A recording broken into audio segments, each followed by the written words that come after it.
আসসালামু আলাইকুম সবাইকে। আমি অনেক স্বাগতম আমার নতুন ভিডিওতে। তো আজকে আমি আপনাদের সাথে একটা বিষয় নিয়ে আলোচনা করব। সেই বিষয়টি হচ্ছে ইন্ডিয়ান ট্যুরিস্ট ভিসা। তো রিসেন্টলি আমি একটা ইন্ডিয়ান ট্যুরিস্ট ভিসা পেয়েছি 6 মাসের মাল্টিপল। তো ভিসাটা আমি কিভাবে পেলাম, কোথায় থেকে পেলাম, আমি কি কি কাগজপাতি সাবমিট করলাম ওখানে, এটা হচ্ছে আপনাদেরকে আর বলবো। তো আপনারা যদি নতুন হয়ে থাকেন এই বিষয়ে, যারা কখনো ইন্ডিয়ান ভিসা করেননি, করতে চাচ্ছেন আগামীতে, যারা একদমই নতুন তাদের জন্য আমার এই ভিডিওটি। তো ইন্ডিয়ান ভিসার জন্য আপনাদের মূলত একটি ভ্যালিড পাসপোর্ট থাকতে হবে, যে পাসপোর্টের মেয়াদ সর্বনিম্ন 6 মাস থাকতে হবে। তো আমার হাতে যে পাসপোর্টটি দেখছেন, আমার এই পাসপোর্টের মেয়াদ 6 মাসের বেশি ছিল। আর আপনি আবেদন করলে 6 মাসের বেশি যদি পাসপোর্টের মেয়াদ না থাকে, তাহলে আপনি কখনো ভিসা পাবেন না। তো আপনাদেরকে ইন্ডিয়ান ভিসা অ্যাপ্লিকেশন যে ওয়েবসাইট আছে ইন্ডিয়ান ভিসা অ্যাপ্লিকেশনের, সেখানে আপনি আবেদন করবেন। আবেদন করার পরে এরকম একটা অ্যাপ্লিকেশন ফর্ম আপনারা পাবেন। এখানে দেখতে পাচ্ছেন 2 পেজের একটা আবেদন ফর্ম।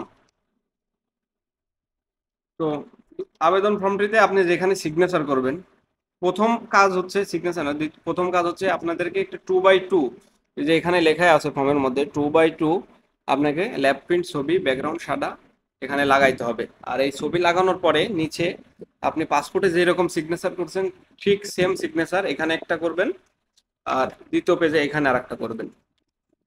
তারপরের কাগজটি লাগবে আপনার আইডি কার্ড। আপনি যেইটা দিয়ে পাসপোর্ট করেছেন, আপনি যদি জন্ম নিবন্ধন কার্ড দিয়ে পাসপোর্ট করে থাকেন, তাহলে অবশ্যই আপনাকে জন্ম নিবন্ধনের ফটোকপি দিতে হবে। তো আমি ভোটার আইডি কার্ড দিয়ে পাসপোর্ট করেছি, এজন্য আমার ভোটার আইডি কার্ডের ফটোকপি।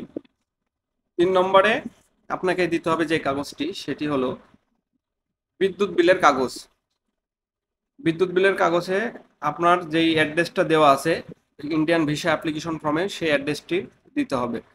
তাছাড়া এটা গ্রহণযোগ্য হবে না। আপনি যেখানে আছেন, আপনার প্রেজেন্ট অ্যাড্রেস, সেটি এই বিদ্যুৎ বিলের কাগজে থাকতে হবে, কিংবা আপনার বিদ্যুৎ বিলের কাগজ যেটা থাকবে সেটি আপনার ভিসা আবেদন কাগজে থাকতে হবে।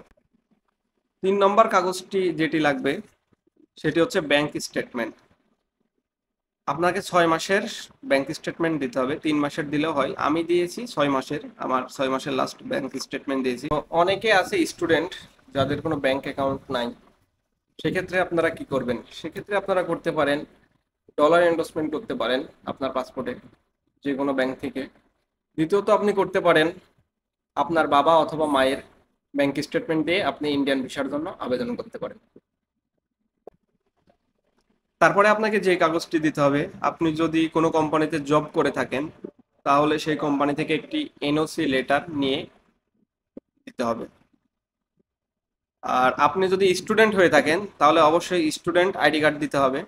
আর আপনি যদি কিছুই না করেন, ফার্মার হয়ে থাকেন, তাহলে অবশ্যই আপনার জমির পর্চা অথবা জমির দলিলের ফটোকপি দিতে হবে। এটা হচ্ছে আমার এনওসি। আমি যে কোম্পানিতে জব করি ওখান থেকে এই এনওসিটা ম্যানেজ করেছি।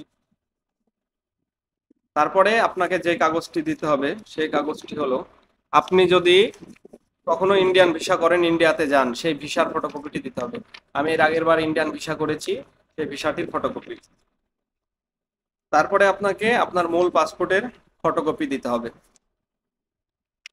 আর সবকিছু রেডি করার পরে আপনি যে ইন্ডিয়ান ভিসা অ্যাপয়েন্টমেন্টের জন্য পেমেন্ট করেছেন 824 টাকা, সেই পেমেন্ট ইনভয়েসটা আপনাকে দিতে হবে। তো আমি মূলত এই কাগজগুলোই সাবমিট করেছিলাম আমার ইন্ডিয়ান ট্যুরিস্ট ভিসার জন্য যমুনা ফিউচার পার্কে। তো আমি যখন আবেদন করি, অ্যাপয়েন্টমেন্ট নিই, তার 2 দিনের মধ্যে আমি ডেট পাই। তো জমা করার ঠিক 27 দিন 28 দিন পরে আমার আপডেট আসে যে আমার ভিসাটি গ্র্যান্টেড হয়েছে, কিন্তু প্রিন্টেড হয়নি। কিছুদিনের মধ্যে আমার ফোনে মেসেজ আসে এবং আমি ভিসাটি রিসিভ করি।